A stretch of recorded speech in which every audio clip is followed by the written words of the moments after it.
ನಾನಂತೂ first time ಬರ್ತಾ ಇರೋದು. ಬಟ್ ನೀವೇ ಎಕ್ಸ್ಪ್ಲೇನ್ ಮಾಡಬೇಕು. ನನಗೂ ಗೊತ್ತಿಲ್ಲ. ನನ್ನ ಇದೆಲ್ಲ ಪಾರ್ಕ್ ಗೀರ್ಕು ಏನು ಇರಲಿಲ್ಲ ನಾವು ಬಂದಾಗ ಆಗಿನ ಇದರಲ್ಲಿ. ಹೌದು. ಜಸ್ಟ್ ಒಂದು ಕಟ್ಟೆ ಥರ ಹರಿಯೋದು, ಕೆಳಗಿಳಿಯ ಆಟ ಆಡೋಕ್ಕೆ ಜಾಗ ಬಿಡೋರಲ್ಲಿ ಫಸ್ಟ್ ನೋಡ ಅಲ್ಲಿ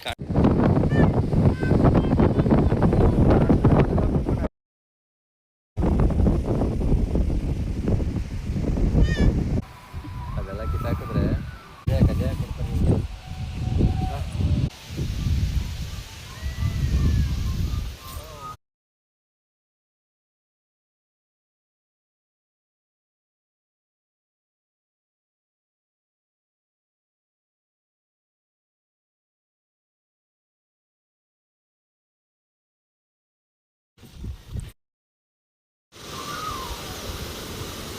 ತುಂಬ ಸಾಕಾಗಿದೆ.